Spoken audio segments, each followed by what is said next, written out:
Okay, Home Depot, Walmart just reported some good news. Wow, we'll see.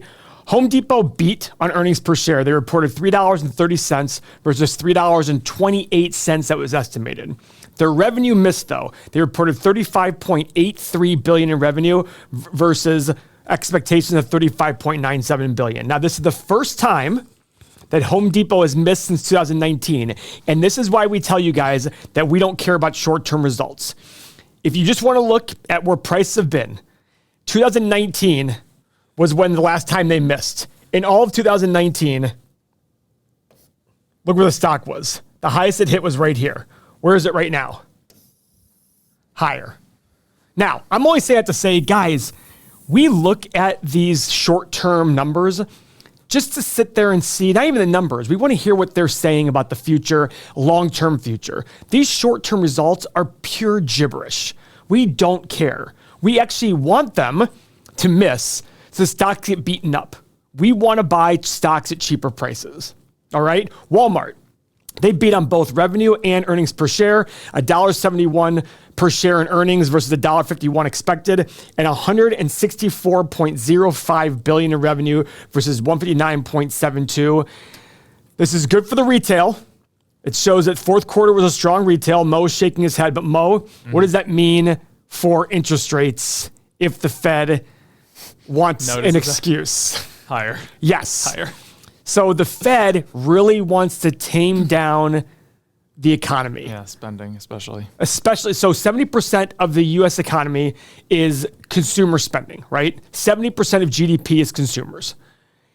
If they consider that spending is strong, people are still spending a lot of money, that's hotter for the economy, and that drives up inflation. Mm-hmm. So Mo's pulled up the Home Depot and Walmart earnings release. So Mo, why don't you go through a few things here? So the interesting thing, the reason that there's a lot of flack coming onto Home Depot right now, and I read it on the morning show, is people are worried about the forward guidance. That's the big thing that everybody, and it's interesting, the CEO came out and said, if it weren't for lumber prices cooling, our forward guidance would look okay. It's like, yeah, but lumber prices were up here where they've never been before, and you were hoping on that just staying there and being there. And by the way, forever. how much are lumber prices down right now? Big time. Like 80% from its peak. I'll pull it up while you're still talking. So same store sales and sales growth for the 2023 are flat. That's the expectation right now. Wall Street did not like that. That's part of the reason they're getting punished. Now, I did see that they did something. They approved their dividend, a 10% increase to their dividend. So their quarterly dividend is going to go to $2.09 per share, annually $3.36. So there's, when I was reading through the Home Depot earnings, I was like, it doesn't really look that bad. It almost looks like they're just coming back down to reality. People are spending less, of course. They said that their goods are slowing down. Services are still kind of there, but goods are slowing down, and it's expected. So remember, you're coming off of these crazy, crazy highs of earnings for the last 3.5 years. At some point, it's going to break and come back. So the question I also ask is, there was just a report today that home sales dropped every single month in 2022. Yeah. Does this help a company like Home Depot? And the reason being is if people aren't buying new homes, what are they doing to their existing homes? Renovate their homes. I mean, you saw it during COVID. When people were flushed with cash and you were stuck in your house and you're going to stay there for a long time, what do? You renovate. You do something fun. Cinco de Mayo, 2021, lumber hit $15.44. It plummeted 67% very quickly, rebounded again up to $12.50, and now we're sitting at $389 on lumber prices, okay? So this is only going back to 2018. Let's go back to the max chart. Let's see what this one, this is on NASDAQ. It doesn't go back very far. So guys, look at this big fluctuation. Woo! Yeah. Okay, is this the ugly face that we call this? Yeah. Is that what it is? Ugly. Yeah. Yeah. So guys, lumber prices, just like I'm renovating a house right now and I've seen the lumber prices absolutely plummet. Right. That's been great. I mean, and for a company like Home Depot, I don't know how much, it'd be interesting to find out. How much lumber they sell. Yeah, how much lumber what percentage of the sales is lumber? I'm sure it's in their 10K. So what were you saying? Okay, now go to Walmart here. Okay, so Walmart, let's see, delivered strong revenue growth globally. Let's see. Now, look, same-store sales grew 8.3% and 13.9% on a two-year stack. I know that Walmart, here we go, Sam's Club, I meant, increased 12.2% on same-store sales, and those numbers exclude fuel. So any gasoline stations that they have. Walmex, did I see that? Walmex up there? Where's that? Yeah, Walmex, then China, an increase of 5.5%. Walmex China and Canada led the way. Walmart International net sales were $27.6 billion, an increase of 2.1%, negatively affected by currency fluctuations. Makes sense. Yep. While constant currency sales were $28.5 billion, an increase of 5.5%. Now, again, these guys did say in the story that I read this morning from CNBC that they said that discretionary goods were falling again. People are more focused on the grocery department. They need necessities because inflation is so high. Yeah. So I guess this leads to one very important question for either company. What's a good price to pay for the company? And that is our focus on these. When we look at companies, there's no arguing that Walmart and Home Depot are leaders in their industry. They're great companies, and they're probably going to be around for the foreseeable future. Mo, we talk about what kind of world would we have to live in that 20 years from now, Home Depot and or Walmart are gone? Yeah, I would be very surprised to see both gone. Yeah. So question becomes, what do we pay? So let's first look at Home Depot, and let's look at the 8 pillars. So right here, there's a couple X's. The first ones are 5-year PE and 5-year price to free cash flow. Both of them are higher than we want them to be. Now remember, look at this 5-year return on invested capital, 56%. Last year's was 49.5%. Okay, so these are very high. We want to pay a premium for very high returns on invested capital. This means they do a good job of getting a return that's invested in the business, and they don't have to invest as much money in order to grow their earnings, okay? They've bought back some shares. Now, is that a good thing or a bad thing? I don't really know. So you want to find companies that have this high return on invested capital. As an example, Apple is at 37% return on invested capital. I think this is the highest I've ever seen.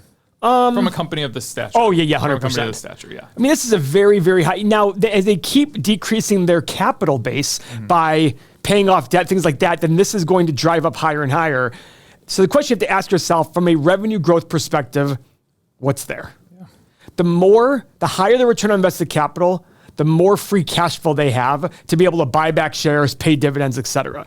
Now, their dividend is 2.37% forward dividend, which pays out $7.8 billion of their 5-year average free cash flow of 12.3. That's a high percentage. They're going to increase that.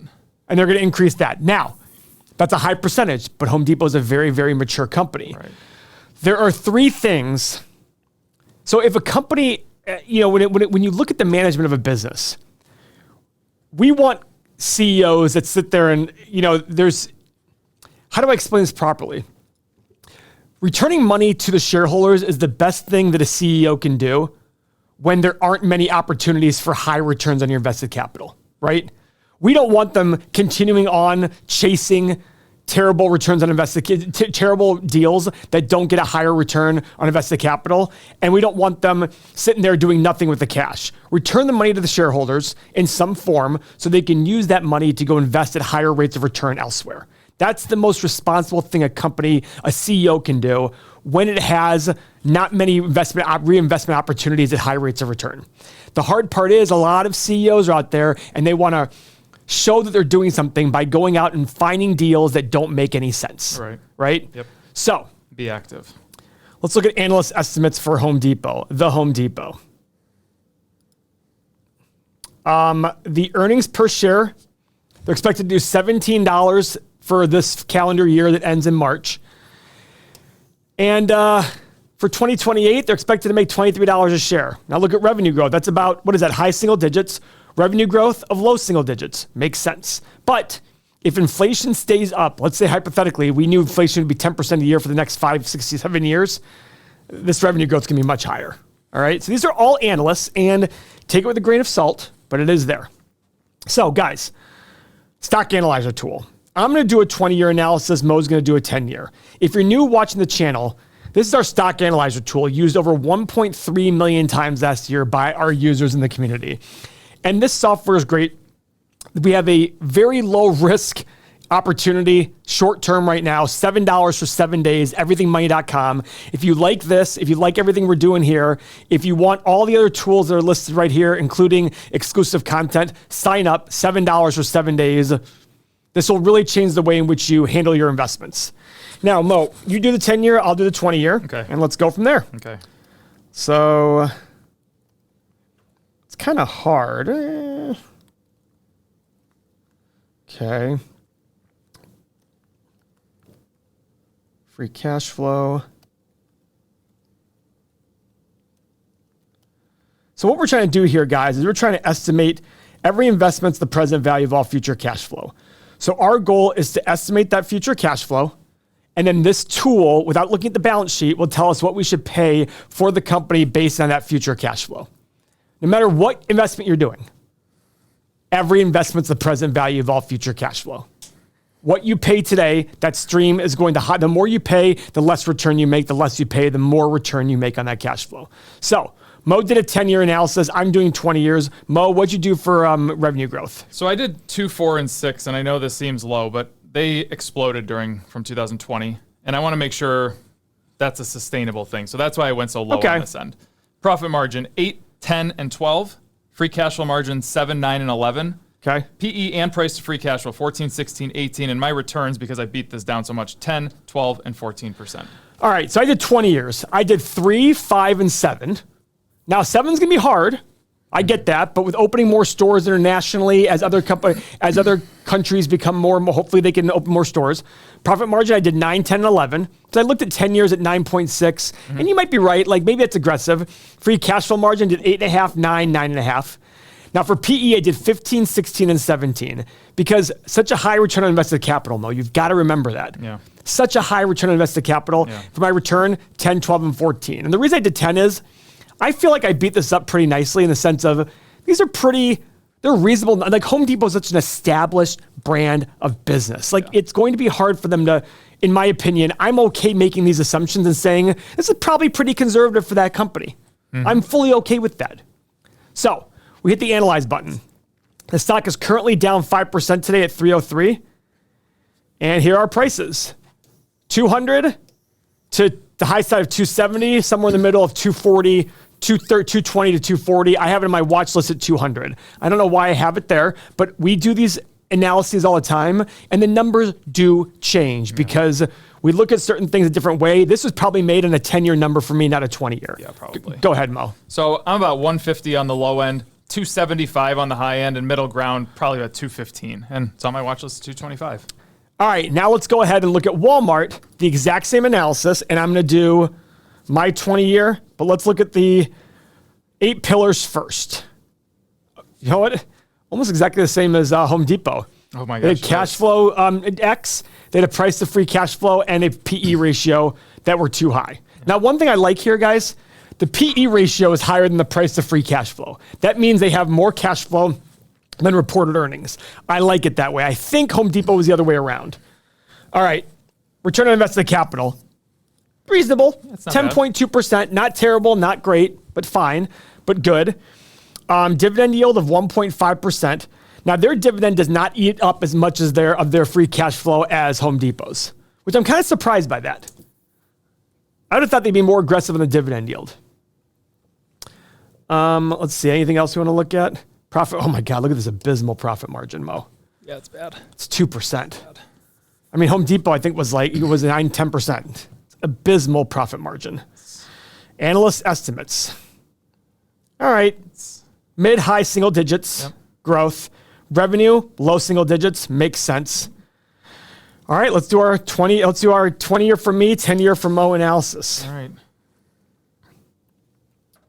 Okay.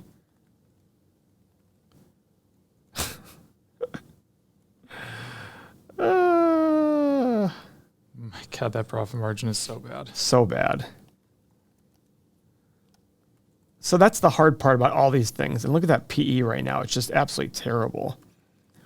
40 current PE. They must have had a big write-off.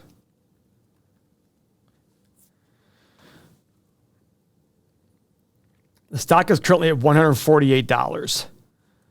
Mo, go ahead. What'd you do for your 10-year assumptions? So I did 2.5%, 4.5%, and 6.5% for revenue growth. Profit margin, 2, 2.5, and 3, consistent in that area. Free cash flow margin, the same thing, 2, 2.5, and 3. PE, 15, 16, 17. Price to free cash flow, 15, 16, 17. 10, 12, and 14% return. All right, now before I do my numbers, guys, if you're new, this sounds more complicated than it is. It's really quite simple. Once you get the hang of it by doing 5 or 10 on your own, you will really, it's amazing how many times people send me their screenshots of their stock analyzer tool. Once you get the hang of what you're doing, it really is a game changer for you. So for me, for 20-year analysis, I did 2%, 4%, and 6% revenue. I think the 6% is absolutely absurd and not going to happen unless we have a lot of inflation for a long time. Profit margin, I did 2, 2.5, and 3. Free cash flow, I actually did 2.5, 3, 3.5. That might be a little high, but we're okay. PE and price of free cash flow, 15, 16, 17. And desired return, 10, 12, and 14. The stock is currently at 148. I get a price of low side of 60 to 70, high side of 90 to 110, middle part 90, 75 to 90. It's on my watch list at 80. I'm not as huge a fan of Walmart, so that's why I kind of get a little apprehensive about it, but go ahead, Mo, with your analysis. So I'm about 64 on the low end, 105 on the high end, middle ground about 82, and it's on my watch list around 70 because I'm erroring towards this side. That's consistent. Guys, $7 for 7 days. That's the software. Check it out. Thank you very much for watching. Have a good one.